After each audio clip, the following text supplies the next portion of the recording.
আসসালামু আলাইকুম, আমন্ত্রণ জানাচ্ছি আইজি ক্রিয়েশন নিউজ আপডেটে। সঙ্গে আছি আমি ইমতিয়াজ আহমেদ।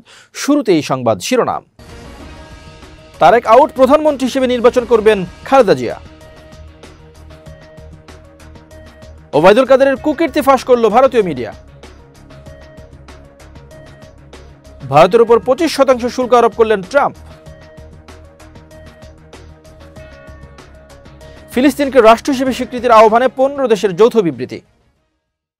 এবার বিস্তারিত। বিএনপির ভাইস চেয়ারম্যান আব্দুল আউয়াল মিন্টু বলেছেন, নির্বাচনে ফেনীর অতীত ইতিহাস সবাই জানে। সুষ্ঠু নির্বাচন হলে ইনশাআল্লাহ এখানে বিএনপি জয়লাভ করবে। আমাদের দলের নেত্রীও খালেদা জিয়া নির্বাচন করবেন। তিনি এখন সুস্থ আছেন। নির্বাচন নিয়ে ফেনীতে কোনো চিন্তা নেই। বুধবার দুপুরে ফেনী শহরের একটি কনভেনশন হলে একটি অনুষ্ঠানের অংশ নিয়ে সাংবাদিকদের এক প্রশ্নের জবাবে এসব কথা বলেন তিনি। আব্দুল আউয়াল মিন্টু বলেন, লন্ডনে আমাদের ভারপ্রাপ্ত চেয়ারম্যানের সঙ্গে কথা বলে অন্তর্বর্তীকালীন সরকার যৌথ বিবৃতি দিয়েছিল। আমরা সেটিতে আস্থা রাখতে চাই যে ফেব্রুয়ারির প্রথম সপ্তাহে নির্বাচন হবে। তবে দেশের বর্তমান অবস্থা বিবেচনায় তার আগেও নির্বাচন হয়ে যেতে পারে, হয়তো জানুয়ারিতেও হয়ে যেতে পারে, কারণ সুপ্রিম কোর্টে কেয়ারটেকার সরকার নিয়ে একটা মামলা চলমান রয়েছে। তিনি বলেন, যদি কেয়ারটেকার সরকার পুনঃপ্রবর্তন হয় তাহলে এই অন্তর্বর্তীকালীন সরকার কেয়ারটেকার হবেন।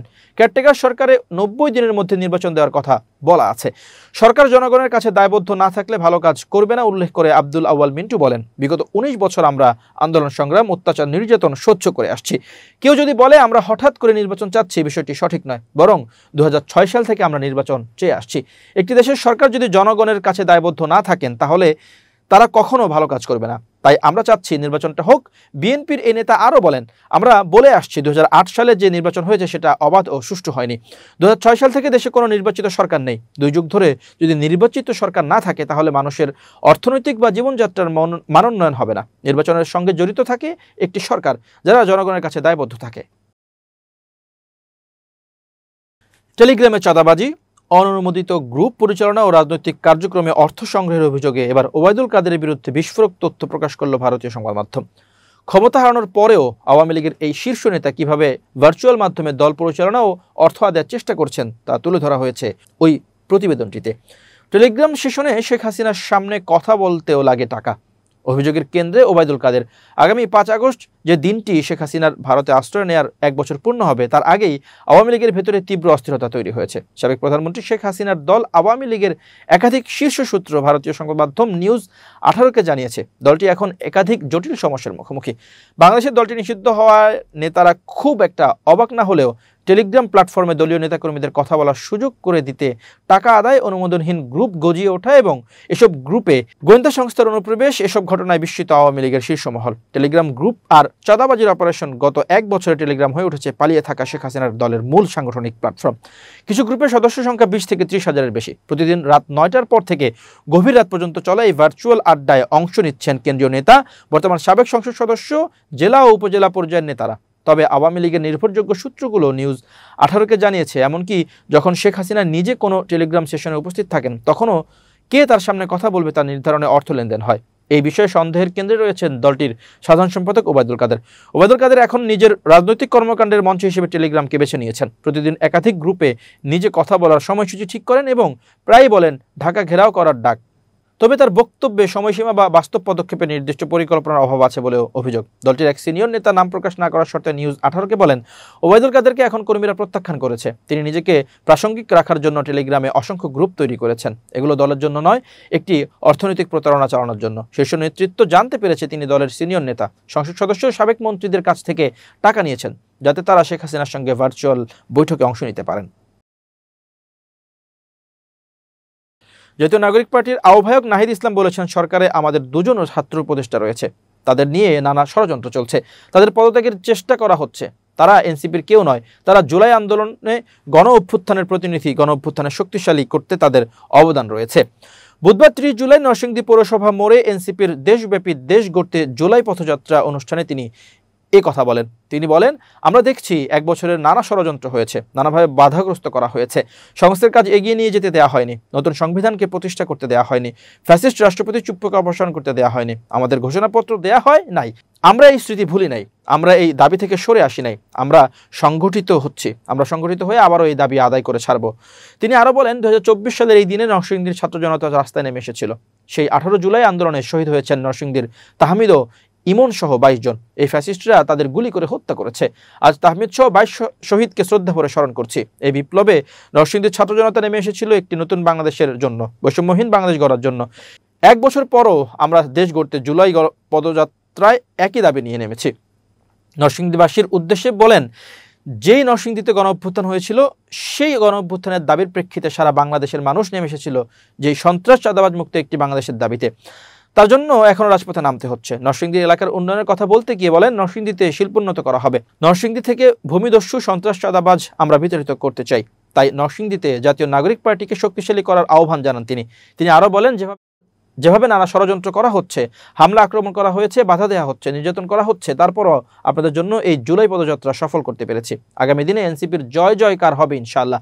যুগ্ম সমন্বয়ক সাজিদ আলমের সঞ্চালনায় আরো বক্তব্য রাখেন কেন্দ্রীয় কমিটির মুখ্য সমন্বয়ক নাসিরউদ্দিন পাটোয়ারি, সিনিয়র যুগ্ম আহ্বায়ক ডাক্তার সামান্তা শারমিন, ডাক্তার তাসলিম জারা প্রমুখ। এবার আন্তর্জাতিক প্রসঙ্গ।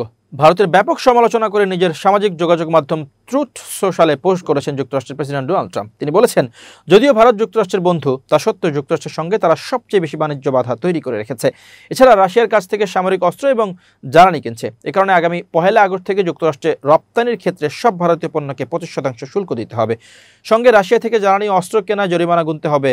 বুধবার 30 জুলাই ট্রুথে ট্রাম্প লিখেছেন, মনে রাখবেন, ভারত আমাদের বন্ধু হলেও বছরের পর বছর ধরে আমরা তাদের সাথে তুলনামূলকভাবে অনেক কম ব্যবসা করেছি, কারণ তাদের শুল্ক অনেক বেশি। বিশ্বের অন্যতম সর্বোচ্চ এবং বিশ্বের অন্য যে কোনো দেশের তুলনায় ভারতের সবচেয়ে বেশি অশুল্ক বাণিজ্য বাধা রয়েছে। রাশিয়ার কাছ থেকে অস্ত্র জ্বালানি কেনার বিষয়টি উল্লেখ করে ট্রাম্প লিখেছেন, তারা সবসময় রাশিয়া থেকে তাদের সামরিক সরঞ্জামের একটি বিশাল অংশ কিনেছে। এছাড়া চীনের সঙ্গে তারাও রাশিয়ার জ্বালানির বৃহৎ ক্রেতা।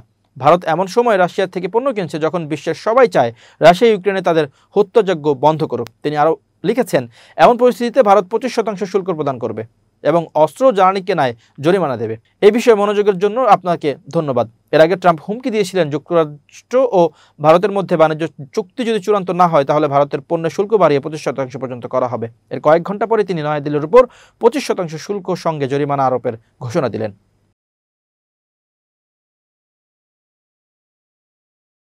ফিলিস্তিনকে রাষ্ট্র হিসেবে স্বীকৃতির আহ্বানে যৌথ বিবৃতি দিয়েছে বিশ্বের 15 দেশ। তারা হামাসের হাতে থাকা সব জিম্মির মুক্তি ও গাজায় অবিলম্বে যুদ্ধবিরতিরও আহ্বান জানিয়েছে। মঙ্গলবার ফ্রান্সের পররাষ্ট্র মন্ত্রণালয় এক বিবৃতিতে জানায়, এই যৌথ বিবৃতিতে স্বাক্ষর করেছে Andorra, Australia, Canada, Finland, France, Iceland, Ireland, Luxembourg, Malta, New Zealand, Norway, Portugal, San Marino, Slovenia ও স্পেনের পররাষ্ট্রমন্ত্রীরা। বিবৃতিতে তারা বলেন, ইসরায়েল ও ফিলিস্তিন দুইটি গণতান্ত্রিক রাষ্ট্র যারা আন্তর্জাতিকভাবে স্বীকৃত ও নিরাপদ সীমানার মধ্যে শান্তিপূর্ণভাবে সহাবস্থান করতে পারে তা নিশ্চিত করতে হবে।